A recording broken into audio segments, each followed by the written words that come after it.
నలుగురికి మంచి చేయాలి, మంచి జరగాలన్న ఉద్దేశమే తప్ప వేరేది ఏం లేదు. మేము ఈరోజు మా పెళ్లి రోజు సందర్భంగా ఇక్కడ ఉన్న స్థానిక మా దగ్గర హఫీస్పేట్ డివిజన్లో అనేక మంది మధ్యతరగతి దాదాపు 31 కాలనీలు ఉంటాయి.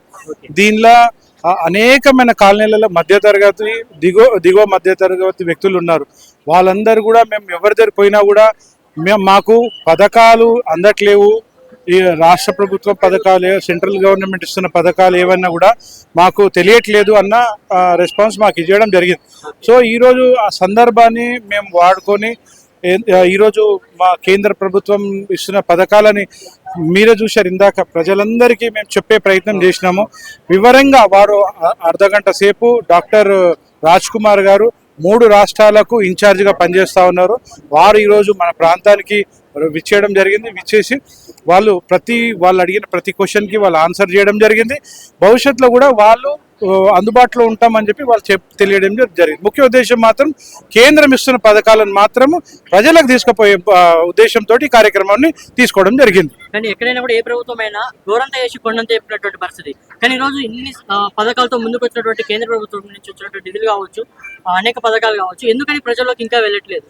అంటే వాస్తవంగా ఏంటంటే కొంత మన నార్త్ సౌత్కు కొంచెం తేడా ఉంటుంది.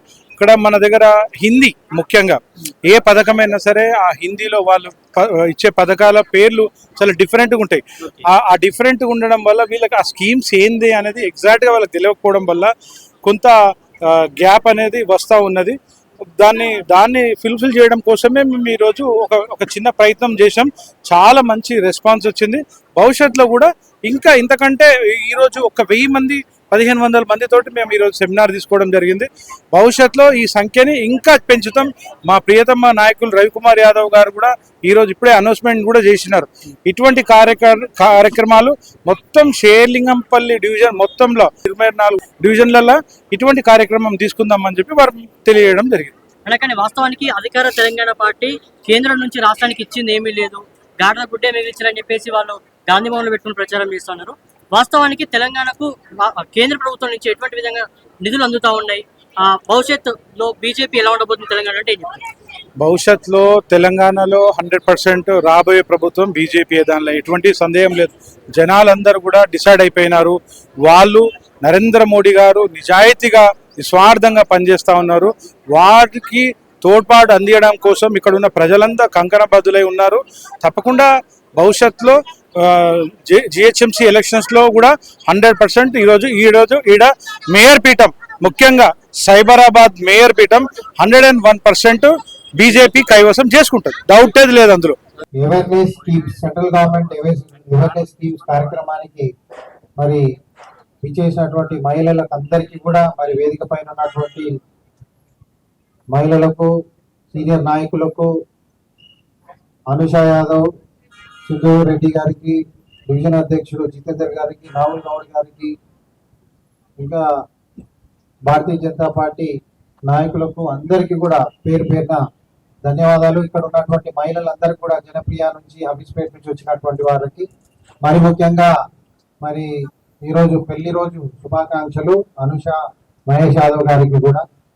మరి మీ అందరికి తెలుసు, ఈరోజు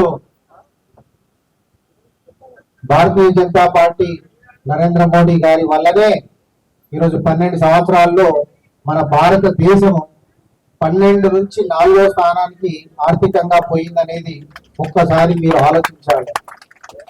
ఇలా మన భారతదేశము ఒక్కసారి మనం చూసినట్టయితే పక్కన ఉన్నటువంటి బంగ్లాదేశ్ కానీ, శ్రీలంక కానీ, పాకిస్తాన్ కానీ, ఆఫ్ఘనిస్తాన్ కానీ పరిస్థితి ఎలా ఉంది, మనం ఆర్థికంగా ఎలా ఉన్నాం.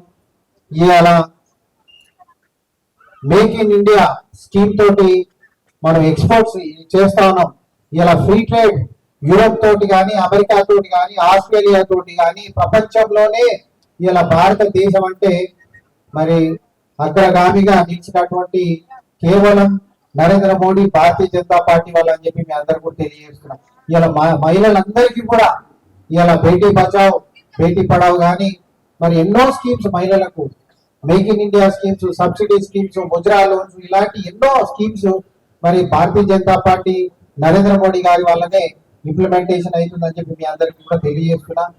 ఇప్పుడు గతంలో ఇక్కడ టిఆర్ఎస్ ప్రభుత్వంలో 10 సంవత్సరాలు ఉంటే ఇప్పుడు మరి కాంగ్రెస్ పార్టీ వచ్చి 2 సంవత్సరాలు అయింది. మరి రేవంత్ రెడ్డి గారు ఏమంటారు, నా దగ్గర పైసలు లేవు, మొత్తం అప్పుల పాలైపోయినాము, 4 లక్షల కోట్లు 5 లక్షల కోట్లు అప్పుల పాలైపోయింది, రాష్ట్రం దివాలా తీసింది అని చెప్పి అంటా ఉన్నారు. నేను ఒకటి కోరుతున్నా మీ అందరికి కూడా, మహిళలందరికీ కూడా, ఇప్పుడు రాబోయే మనము పార్లమెంట్ నేను పోటీ చేసిన మీ అందరికి తెలుసు, ప్రతి డోర్ టు డోర్ క్యాంపెయిన్ చేసిన 6 నెలల పట్టుకు మీ జనప్రియ కాదు మొత్తం కాన్స్టిట్యున్సీలో శేరిలింగంపల్లిలో ప్రతి డోర్ తట్టి భారతీయ జనతా పార్టీకి ఓటేయమని చెప్పి చెప్పడం జరిగింది. కానీ అప్పుడున్న పరిణామాలు వేరు. కానీ మీరు ఒకటి అర్థం చేసుకోవాల్సింది చాలా ఇంపార్టెంట్ ఏంటంటే, ఫస్ట్ భారతీయ జనతా పార్టీని మీరు బూత్ లో గెలిపియండి, మీ డివిజన్ లో గెలిపియండి. డివిజన్ లో గెలిపించిన తర్వాత మరి డివిజన్ లో గెలిస్తే అసెంబ్లీ గెలిస్తే రాష్ట్రంలో భారతీయ జనతా పార్టీకి అవకాశం వస్తుంది అని చెప్పి మీ అందరు కూడా తెలియజేస్తున్నా. కాబట్టి అది ఇక్కడ హబీస్పేట్ నుంచే ప్రారంభం కావాలని చెప్పి నేను తెలియజేస్తున్నా. హబీస్పేట్ నుంచి తప్పకుండా నాకు పూర్తి నమ్మకం ఉంది. మహేష్ యాదవ్ మరి ఈ ప్రాంతంలో ఎన్నో సేవలు చేస్తూ ఇప్పుడు మనకి 10 డివిజన్ల నుంచి 24 డివిజన్లు అయినాయి. ఇంకా 4-5 ఎక్కువ అయ్యే అవకాశాలు ఉన్నాయి. నేను ఒకటి రిక్వెస్ట్ చేస్తున్నా, ఇక్కడ ఉన్నటువంటి ఎమ్మెల్యే అరకెప్పటి గాంధీ 3 పార్టీలు మారిండు. టీడీపీ నుంచి టిఆర్ఎస్ లో పోయిండు, టిఆర్ఎస్ నుంచి ఇప్పుడు మళ్ళీ కాంగ్రెస్ పోయిండు. ఏమనంటే అభివృద్ధి కోసం పోయినా అన్నాడు. ఉన్న చెరువు నీళ్లు తీసి 10 సంవత్సరాలు అయిపోయింది. అన్ని చెరువులు మొన్న మరి గంగారాం చెరువులో కార్యక్రమం చేసినాం. ఆడ కూడా గుర్రపుటెక్క ప్రాణము అన్ని ఎక్కడున్న సమస్యలు అక్కడే ఉన్నాయి. ఇలా అధికారం కోసం వాళ్ళ ఆస్తుల కోసం వాళ్ళ ఆస్తులు కాపాడుకోనికే పార్టీలు మారుతున్నారు. ఇక్కడ ఉన్నటువంటి కార్పొరేటర్ కూడా జగదీశ్వర్ గౌడ్, ఆయన కాంగ్రెస్ నుండే టిఆర్ఎస్ లోకి వచ్చిండు, టిఆర్ఎస్ నుంచి కరెక్ట్ ఎలక్షన్ ముందు పోతుంది. మీరు ఇవన్నీ కూడా గమనించాలి. మేము పోవాలనుకుంటే 5 నిమిషాలు పని కాదు మాకు, కానీ అట్లా కాదు. ప్రతిపక్షాల్లో ఉండి ఈరోజు మీకోసం మీ భావం కోసం మేము కొట్లాడుతున్నామంటే మీరు ఒకసారి అర్థం చేసుకోవాలి. నేను ఒకటి మీ అందరినీ కోరేది, ఇప్పుడు వచ్చే 2-3 మాసాల్లో మరి జిహెచ్ఎంసీ ఎలక్షన్స్ ఉన్నాయి. మీరందరూ కూడా భారతీయ జనతా పార్టీని గెలిపిస్తే రేపు భవిష్యత్తులో ఇక్కడ అసెంబ్లీ కూడా గెలిచే అవకాశం ఉంటుంది.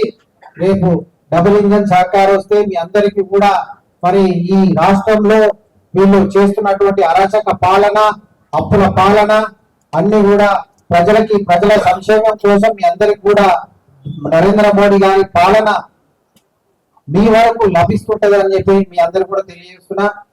సో నేను ఒకటే మరి మహేష్ యాదవ్ గారికి ప్రత్యేకమైన ధన్యవాదాలు. మంచి కార్యక్రమం చేయడం, మరి చీరల పంపిణీ కార్యక్రమం ఒకటి, మరి సెంట్రల్ గవర్నమెంట్ అవేర్నెస్ స్కీమ్ గురించి, అట్లనే అంత మేధావులకు సొసైటీలో ఉన్నటువంటి మంచి గుర్తింపు ఇవ్వడం, వాళ్ళకి సన్మానం చేయడం, ఇది ఒక మంచి కార్యక్రమం. ఇది ఇలాంటి కార్యక్రమాలు అన్ని డివిజన్లో ఇంప్లిమెంట్ చేయాలని చెప్పి మా మిగతా భారతీయ జనతా పార్టీ క్యాడర్ కూడా తెలియజేస్తున్నా.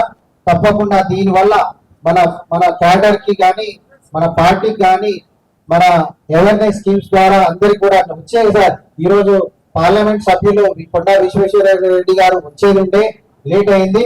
నెక్స్ట్ టైం తప్పకుండా మరి హబీస్పేట్ డివిజన్ నుంచే కార్యక్రమం మళ్ళా ఇంకొకసారి తీసుకుందామని చెప్పి నేను మీ అందరు కూడా తెలియజేస్తూ, రాబోయే రోజుల్లో మీరు దయచేసి ఒకటి మీరు ఆలోచించాలి, నరేంద్ర మోడీ గారికి ఓటు వేసి గెలిపియాలని చెప్పి మేము అందరూ కూడా రిక్వెస్ట్ చేస్తున్నాం. ధన్యవాదాలు.